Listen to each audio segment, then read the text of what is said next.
ने कहा मुझे जो लोगों ने राजा बनाया है वो इसलिए बनाया है, ये मिला राज अधिकार मुझे, और यदि यही काम मैं कर न सका, यदि यही काम मैं कर न सका, तो लाख लाख धिक्कार।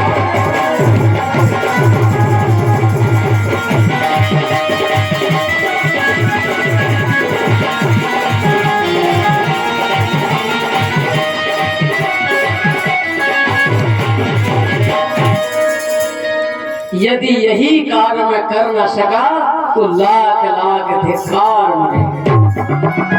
अगर कोई पावर आ जाए, कोई गरिमा आ जाए, तो महाराज उस पावर और गरिमा का ख्याल रखना चाहिए।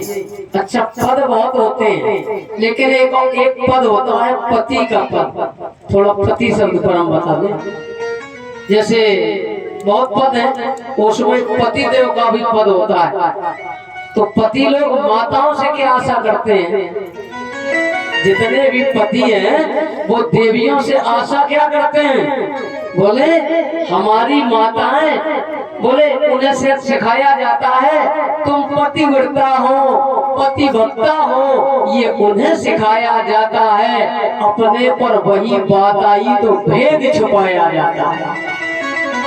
हमारे संतों ने बताया माताओं से कहा जाता है तुम पाति व्रत धारण करो, अपने पतियों की सेवा करो, पति काला लंगड़ा बहरा कैसा भी हो उसको नारायण समझकर पूजा करो। बहुत अच्छी बात है, लेकिन लोग एक पक्ष की बात करके चले जाते हैं और दोनों पक्षों की बात क्या है? माताओं से तो ये कह दिया और अरे अपने कर ले 10 भी विवाह, होता उस पर विचार नहीं। अपने कर ले 10 विवाह, होता उस पर विचार नहीं। और नारी से यदि एक गलती हो तो उन्हें जीने का अधिकार नहीं। यह है पुरुष प्रधान व्यवस्था। पति और पत्नी दोनों गृहस्थी रूपी पहिए के रथ के 2 पहिए हैं। अगर एक भी पहिया डिसबैलेंस हो गया तो आपकी गृहस्थी रूपी गाड़ी ध्वस्त हो जाएगी, चल नहीं पाएगी।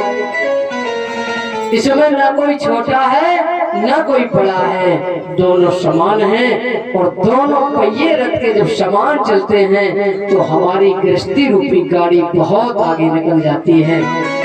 इसलिए किसी किसी को तो यही लगता है कि ये बहुत बड़ा पद मिला है, मैं पति है।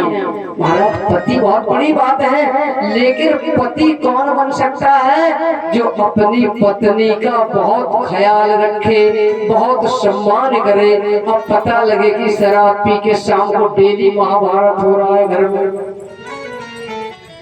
डेली महाभारत हो, तो फिर बताओ आप कैसे पति है? आपने तो वचन दिया था, वहाँ पंडित जी ने अग्नि प्रज्वलित करवा दी और झूठ मूठ में कह दिया कि 1 वचन 2 वचन 7 वचन, वहाँ 7 वचन स्वाहा कर दिए, एक भी वचन नहीं मान रहा। कुछ लोग तो कुंडली मिलवाते, वो गुण, कितने गुण, एक भी गुण मत मिलवाओ। पहले के हमारे जितने भी पूर्वज और पुरखे बुजुर्ग लोग बैठे उनकी कभी कोई कुंडली नहीं मिली, लेकिन वो 1 जन्म नहीं 7 जन्मों का वादा करते थे, 7 जन्मों को। हमारा यहाँ क्या होता है? अभी देखो विदेशी व्यवस्था क्या है, सुबह शादी कर ली और महाराज, और फिर जब 24 घंटे में सुबह वापस आई तो डिवोर्स हो गया, सेवा समाप्त, इतने में झगड़ा होगा। ये व्यवस्था है महाराज आज की। और उस समय के हमारे जितने भी बुजुर्ग थे उन्होंने मान लिया। पहले की जो हमारी कन्याएं हुआ करती थी वो ना तो कभी लड़के को देखा ना लड़का लड़की को, वो क्या करते थे, बुजुर्गों ने जहां बांध दिया।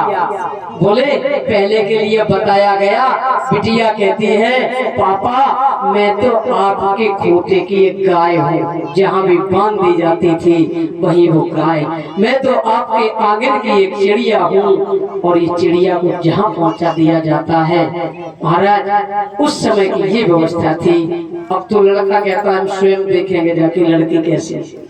पहले लड़के भी शर्माते थे, लड़कियां नहीं, लड़के शर्माते थे अपने पिता के सामने। बोले अब कैसे बोले, बड़े भाई के सामने हम कैसे बोले। बोले जैसी भी बिटिया हो आप जाने, हमें आप पर पूरा भरोसा है। महाराज समय बदल रहा है, लोग बदल रहे हैं, लेकिन जानने वाले लोग आज भी अपनी जो यहाँ की व्यवस्था है, मर्यादाएं हैं, उनका पालन आज भी कर रहे हैं। यहाँ पर कलयुग ने चारों तरफ अपना स्थापित जमा रखा है। कलयुग को मारने के लिए जैसे ही तलवार उठाई कलयुग ने चरण पकड़ लिए, बस इसी में जादू हो गया। सब लोगों से अपने पैर नहीं छुआने चाहिए। कोई भी आए हाथ जोड़ के कह दो कि हम चरण नहीं छुए। कोई पता लगे तम्बाकू रगड़ के आ रहा है, और संतों के चरण ऐसे थोड़ी होते, जैसे शराबियों के चरण होते हैं, जैसे गजेड़ियों के चरण होते हैं। महाराज स्पेशल होते हैं उनके चरण। तो महाराज कोई भी कैसे जाके ऐसे हाथ लगा देगा, पता लगे कोई बीड़ी पी के आ रहा है, आपको तो कोई फर्क नहीं पड़ेगा, लेकिन उन्हें जाना पड़ेगा फिर वहां बात चरण धुलने, क्योंकि नहीं है आदत ऐसी। इसलिए कुछ लोग तो कहीं से भी जाके और कैसे भी होंगे पैर, ठीक है आप बैठो, सम्मान आपने किया, इसलिए संत लोग सबसे चरण नहीं छुपाते। यहाँ कलयुग ने जबरदस्ती पैर छुए महात्मा धर्मात्मा राजा परीक्षित के, और जैसे ही कलयुग ने चरण छुए महाराज जादू हो गया। कैसा जादू हो गया, कलयुग का स्पर्श पाते ही राजा परीक्षित की बुद्धि भ्रमित हो गई।